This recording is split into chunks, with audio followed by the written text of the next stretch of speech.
ये आदमी तो गद्दार है यार, एक एक करके इसकी सारी गद्दारियां गिनाता हूं और फिर आपका यहाँ ये जमीर अगर इजाजत दे कि हाँ इसको गद्दार लिखना चाहिए तो लिख जाना, क्योंकि बहुत से लोग लिख रहे हैं और बोल भी रहे हैं।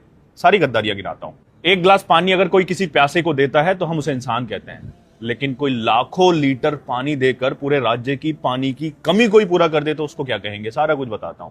लद्दाख का एक वैज्ञानिक जो इंजीनियर है, इनोवेटर है, एजुकेशनल रिफॉर्मर है, पढ़ाई तो सब करते हैं लेकिन उस पढ़ाई को अपनी जिंदगी में प्रैक्टिकल बनाकर इस्तेमाल कैसा किया जाता है बंदे ने बताया। लद्दाख की कितनी सारी परेशानियों को अपनी तकनीक से हल कर दिया। 5% बच्चे पास होते थे, एक स्कूल बनाया 1988 में, और एजुकेशन को पता है कहां से कहां ले आया? 5% जहां पास होते थे वहां से 75% पास होने लगे।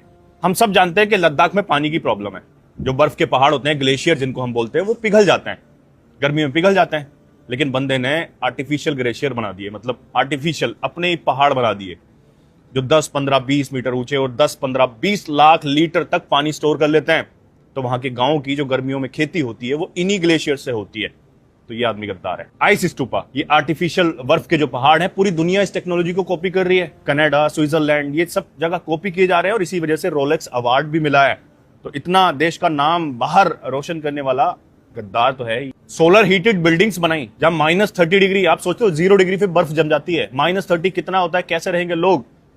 पैसिव सोलर बिल्डिंग्स डिजाइन किए जहां मतलब बिना हीटर के जिन बिल्डिंग्स में रहा जाता है। हमारी सेना के लिए मूवेबल टेंट्स बनाए जहां पर ये बहुत ज्यादा ठंडी होती है, वहां पर इन टेंट्स में हमारी सेना आराम से रह सकती है।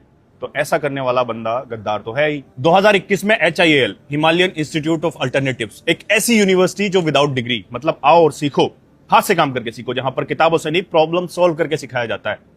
उन्होंने बताया कि एजुकेशन सिर्फ रट्टा मारने का नाम नहीं है, एजुकेशन हाथ से काम करके सीखने का नाम है, और हाथ से काम करके सीख के गांव के बच्चे भी इंजीनियर बन सकते हैं। अब इतना सारा कुछ कोई देश के लिए करेगा तो गद्दार तो है ही। अब अवार्ड सुनिए, क्या क्या अवार्ड्स मिले हैं, पैसे से खरीदे हुए नहीं, जो रियल अवार्ड्स मिले हैं। मैगिस award 2018, Rolex award 2016, global award for sustainable architecture 2017, international Terra award 2016, GQ social entrepreneur of the year 2017, CNN IBN real heroes award 2008, Ashoka fellowship award 2002, green teacher award 2004, governor's medal for educational reformer 1996, The Week man of the year 2001, ICA honour award San Francisco 2017।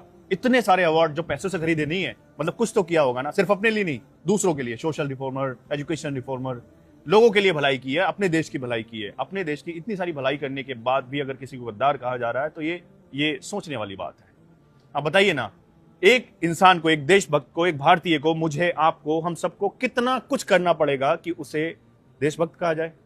और भी कुछ ज्यादा करना पड़ेगा। अब आपका जो मन कर रहा है, जो आपका दिल, आपका जमीर गवाही दे रहा है, वो कमेंट में लिख जाओ।